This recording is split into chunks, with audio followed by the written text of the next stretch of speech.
After going down 0-2 on their home floor, the Nuggets not only responded, they completely dominated, winning the next 3 games with an average differential of almost 17 points, and that's primarily a result of the brilliance of Nikola Jokic. The Wolves, who had been a historically great defense through the first 89 games of this season, have looked completely helpless as Jokic has produced averages of 33 points and 10 assists on 66.6% true shooting. And the manner in which he's doing it has me wondering if we might just be witnessing the best offensive player ever. One thing that doesn't get talked about much with Jokic is his ability to push pace. He's arguably the best defensive rebounder in the NBA, and with an arm like Tom Brady, his teammates are always leaking out for Hail Marys. I'm not just talking about outlet passes though. He's great at running the floor and filling out space in transition, where if nobody steps in front of him, he'll charge down the middle of the lane like a battering ram. But as soon as the defense does make an effort to slow his momentum, he's gonna find one of his streaking teammates for easy offense. These are the plays that have earned him the label of a point center, initiating the offense and attacking downhill like a guard with the strength and deceleration to finish through rim protection.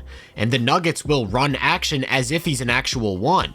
This time it's a ghost screen from Holiday, and when Jokic draws 2, that results in a wide open corner 3, although this one just misses. He'll do things that make you forget he's a 7-footer, receiving a handoff and moving towards the corner, only to get cut off and spin into a drive where he gallops his way to the rim for 2 plus a foul. Most of the time, it's going to be these inverted ball screens. Bigs aren't used to having to navigate screens from as far out as 30 feet, meaning they're likely going to get caught, so in a way, it's sort of a cheat code to get the team an automatic advantage. In the event that the screen lands and there isn't a second defender to pick him up right away, he's barreling down the middle for easy points. And when he does draw 2 to the ball like on this one, remember he's a 7-footer, so he has unlimited access to passing angles over the top, creating a short roll opportunity.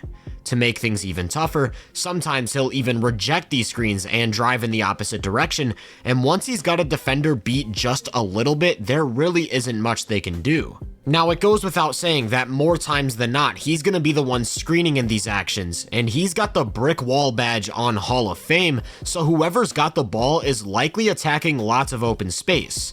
Seriously, we don't talk enough about the value of a great screen, and Jokic sets a lot of them. All Jamal has to do is run in a straight line for the offense to have a huge advantage. Then from there it becomes about how the rest of the defense reacts, where it feels like every single choice is wrong. What the Wolves have primarily been doing is having whoever's guarding Jokic, in this case Towns, stay glued to the big man and let Jamal turn the corner, but that puts a ton of strain on the helpers as Porter Jr. ends up with a wide open triple. Murray has never seen so many open driving lanes in his life, and it's because the bigs aren't making any effort at all to step in front of him, basically letting him get to the rim. Even when it looks like they're going to play the ball, it's likely just a fake. Look at Cat here as he lazily takes a step towards Murray, and when he recovers to Jokic, there's an island of space to work with. For reference, this is what it looks like when Cat plays an actual drop coverage, picking up the ball and sinking to the paint. Jokic comfortably rolls into one of his patented floaters. That floater is probably the deadliest shot in basketball. Over the last 3 seasons, he has hit 62% of his shots from 3 to 10 feet, so if the help doesn't meet him early enough, it's almost like giving up a layup. But it better not be too early, because if he rolls into immediate help, he'll quickly drop it off to whoever's in the dunker spot. It's hard to put into words how one shot can completely change the dynamic of a defense. Typically, this is a standard rotation for Gobert, and he gets a hand up high, only for the ball to drop right behind his head.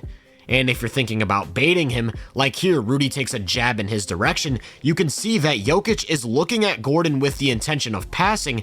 He reacts in a split second to instead go to the floater. The speed at which he processes the defense is nothing short of absurd. When 2 go to Jamal and Jokic gets ready to catch it in the short roll, notice how he turns his head to take a quick peek at the help. Then he pulls out some wizardry on the pass as Gordon gets some free throws. I should also mention that in addition to all the things he'll do to pick apart the defense as a roller, he's also a threat to pop out and hit the three. Over the past 3 seasons, he's hit about 38% of his wide open threes, which isn't anything crazy, but enough to punish the defense. However, he pretty much never settles. If he sees an opportunity to instead hunt for an even better shot, like a wide open corner 3 from Jamal, he's more than okay with passing up on his own looks. This has turned him into a lethal weapon off the catch. Sure, he could try to take a 3 over Reed, but he instead quickly attacks on a drive, stops and up fakes, which results in a higher percentage jumper. At times, it feels like the only hope for a defense in preventing Denver from getting a numbers advantage is to switch these actions.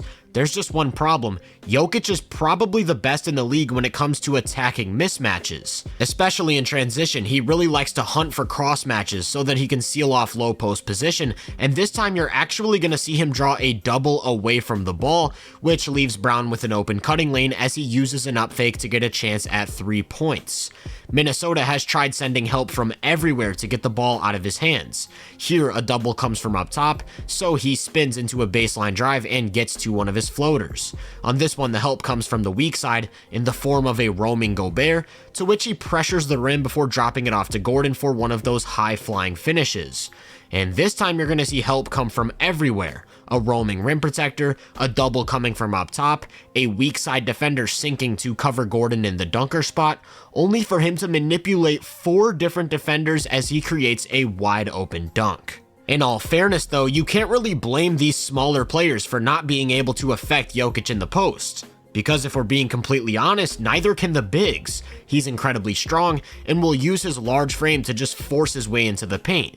Then from there, it's all about footwork and timing as he reads his defender to set up one of his many scoring counters. He's one of those rare players who's just as comfortable turning over either shoulder, which makes him unpredictable. Here he fakes the right shoulder before going left for a jump hook, and this one is really similar, attacking the middle of the floor before spinning left into a hook, which he sneaks right over the top of Gobert. This time he's going to hit Cat with the exact same move, spinning away from the middle for the jump hook, and just when you think you have him figured out, turning over the left for a hook, he fakes that and instead goes right for a short jumper. There's no shortage of ways he can put the ball in the basket. Again, you have that strength as he slowly works his way to the rim, and all it takes is a little shimmy to create space for a lefty hook.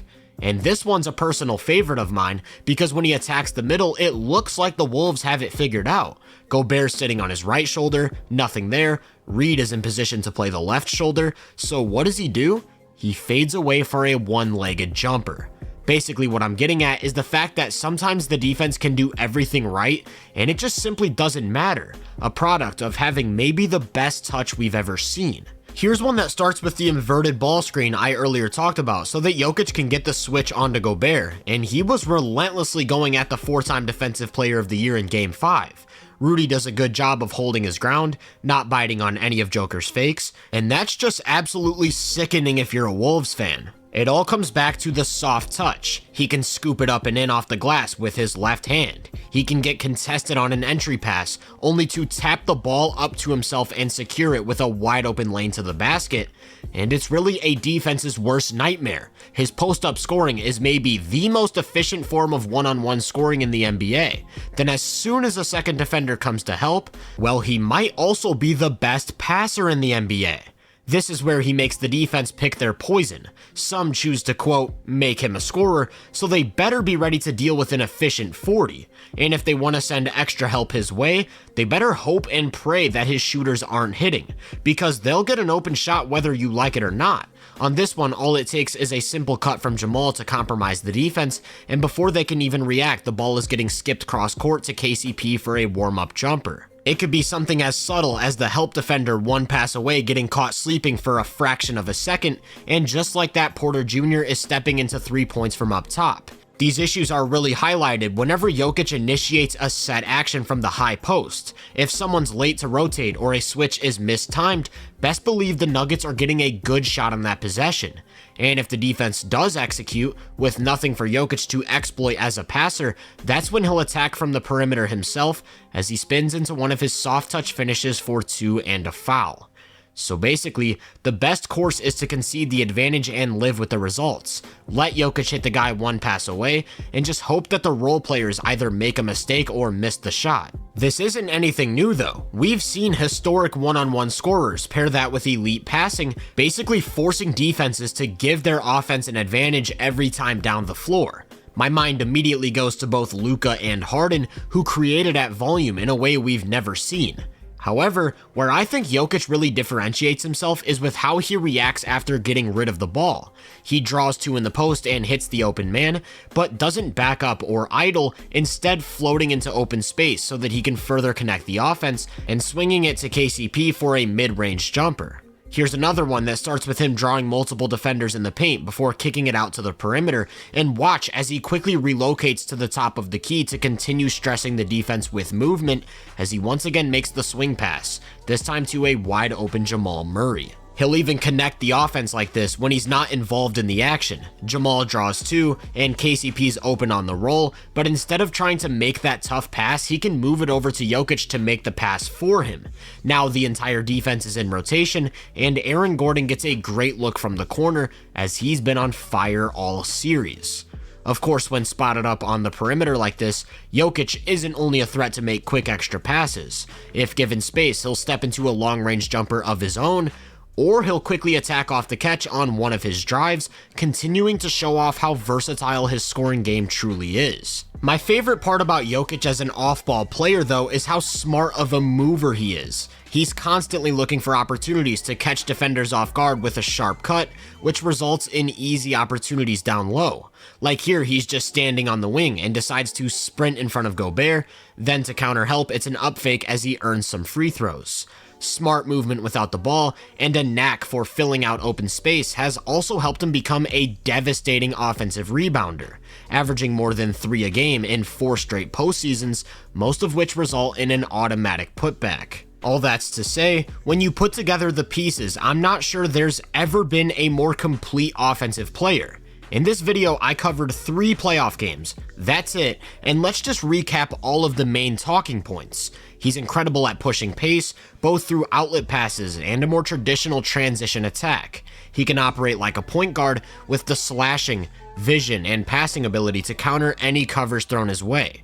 He's an elite screener who can roll into uber efficient shots from anywhere, will make every short roll pass, or pop to the 3-point line for a near 40% open 3-pointer. You can't switch because he'll punish mismatches, and even the league's best paint defense has no answer for his back to the basket scoring, as he'll get to his spots and finish in every way imaginable. Then as soon as he sees some extra help or a double, he's moving the defense around like chess pieces to create an open shot for a teammate. And if that wasn't enough, he's an elite off-ball player who checks all of those boxes, allowing him to fit in any lineup with any collection of players. All of this at 6'11", 284 pounds, making his case as one of the offensive GOATs. If you enjoyed this breakdown, make sure to drop a like, subscribe, and turn my post notifications on to be first on more content. If you're interested in my more in-depth research, make sure to check out my website and social media profiles. You can find those links in the description. Feel free to let me know down in the comments what you think of Jokic. As always, I hope you all have a great day, and I'll catch you guys in the next one.